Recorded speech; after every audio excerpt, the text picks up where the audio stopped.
ఏలూరు జిల్లా దెందులూరు నియోజకవర్గంలో చింతమనేని అనుచరులు అరాచకానికి పాల్పడుతున్నారని జిల్లా ఎస్పీని వైసీపీ నాయకులు ఫిర్యాదు చేశారు.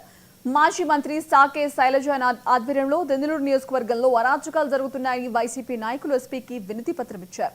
మాజీ ఎమ్మెల్యే అబ్బయ్య చౌదరి ఇంటిపై దౌర్జన్యానికి దిగి తోటలను నరికేస్తున్నారని ఆరోపించారు. టీడీపీ మూకలు అబ్బయ్య చౌదరి చేలోని పామాయిల్ గెలలను ఫ్యాక్టరీకి అమ్ముకోనివ్వకుండా అడ్డుకుంటూ ఆగడాలకు దిగి నానా హంగామా సృష్టించారని పేర్ని నాని మండిపడ్డారు. అబ్బయ్య కుటుంబానికి వైసీపీ శ్రేణులు అండగా నిలబడతాయని శైలజానాథ్ పేర్ని నాని పేర్కొన్నారు. అబ్బయ్య చౌదరిని చంపితే 1000 మంది అబ్బయ్యలు దెందులూరులో పుట్టుకొస్తారని వైసీపీ నాయకులు ఆగ్రహించారు. పోలీస్ కంప్లైంట్ ఇచ్చే టైంలో కూడా అక్కడ ఒక వైస్ ప్రెసిడెంట్తో ఎవరిదో మండల వైస్ ప్రెసిడెంట్ పొలంలో దించుతా ఉంటే దించకుండా అడ్డుకునే కార్యక్రమం జితేంద్ర తోటలో. అట్లాగే మా అబ్బయ్య చౌదరి ఇంటి దగ్గరే దౌర్జన్యం. అదేదో అసలుకి దీంట్లో ఇంక ఏముంది, ఆత్మరక్షణ చేసుకునే అధికారాన్ని కలిగి ఉన్నాడు.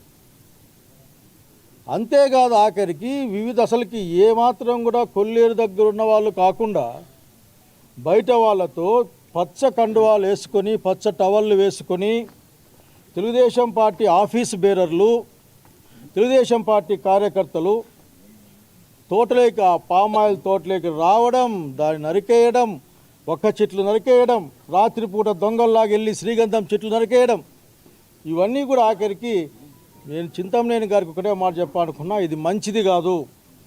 నువ్వు ఒక్క పని చేసి ఇంకొక పని ఆశిస్తే అది అట్లా ఉండదు.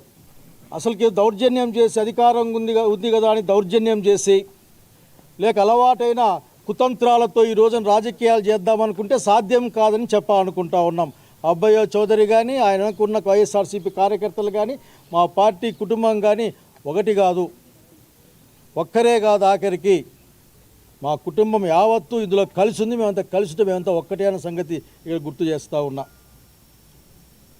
అంత చేత అయితే చూసుకుందాం, లోకల్ బాడీస్ వస్తాయి,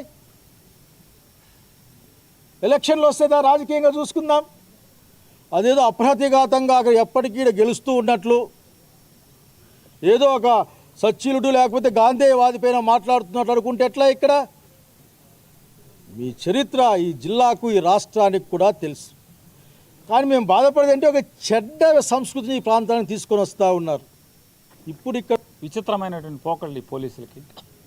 ఎవరిని చూసుకుని నారా చంద్రబాబు నాయుడు గారిని కూడా అడుగుతున్నాం, ఈ సోకు మాటలు ఆపండి, డ్రామా మాటలు ఆపండి. నారా చంద్రబాబు నాయుడు ఎమ్మెల్యేలను పిలిచి బాగా తిట్టాడు, ఎవడు చూశాడు? కొన్ని వీడియో రిలీజ్ అయిపోయా, ఆయన్ని తిట్టాడు ఈయన్ని తిట్టాడు అంటాడు. కానీ ఇతను తిట్టారని చెప్పి ఆంధ్రజ్యోతి, TV5, ఈటీవీలో వస్తమే తప్పితే స్క్రోలింగ్ వస్తుంది, పేపర్లో రాస్తారు.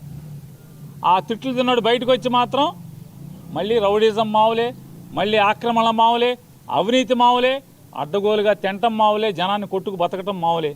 మరి ఏంటి నీ 75 ఏళ్ల వయసు, నీ 45 ఏళ్ల అనుభవం, లేదా నీ 14 ఏళ్ళు 17 ఏళ్ళు అందరికన్నా పెద్ద ముఖ్యమంత్రి నేను చెప్తున్నావు కదా, నీ పెద్ద ముఖ్యమంత్రి, నీ ఎక్కువ కాలం ముఖ్యమంత్రి ఎవడికి ఉపయోగం?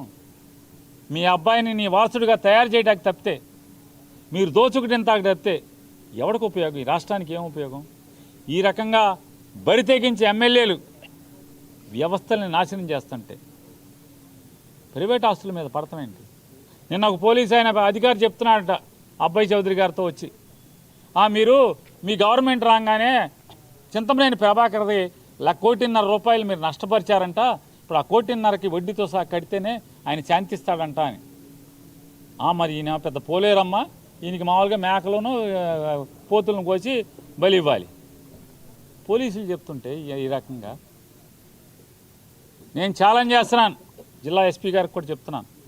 నిజంగా మీ పోలీసులు చెప్తున్నది చింతమనేని ప్రభాకర్కి అబ్బయ్య చౌదరి అనే అతను 1.5 కోటి నష్టపరిచుంటే కంప్లైంట్ తీసుకోండి, కేసు కట్టండి, అబ్బయ్య చౌదరి లోపలేయండి. నిజంగా మీరు నిజాయితీగా కాకి బట్టల మాటన మీ అంతరాత్మను ప్రశ్నించుకోండి. మీరు ఏదైతే చింతమనేని ప్రభాకర్ ఆ 1.5 కోటి కోసమే ఈ పాపాలు, ఈ దుర్మార్గాలు, ఈ రౌడీయిజం, ఇటువంటి తప్పుడు నడత నడుస్తున్నాడు చింతమనేని ప్రభాకర్ అని కనుక మీరు నమ్మితే కంప్లైంట్ తీసుకొని చింతమనేని ప్రభాకర్ దగ్గర కేసు కట్టండి. 1.5 కోటి చింతమనేని ప్రభాకర్ది 1.5 కోటి కష్టార్జితం, రక్తాన్ని చెమటగా మార్చి చెమట వచ్చినటువంటి ప్రతి చెమట బొట్టుని రూపాయిగా మార్చినటువంటి 1.5 కోటి డబ్బులు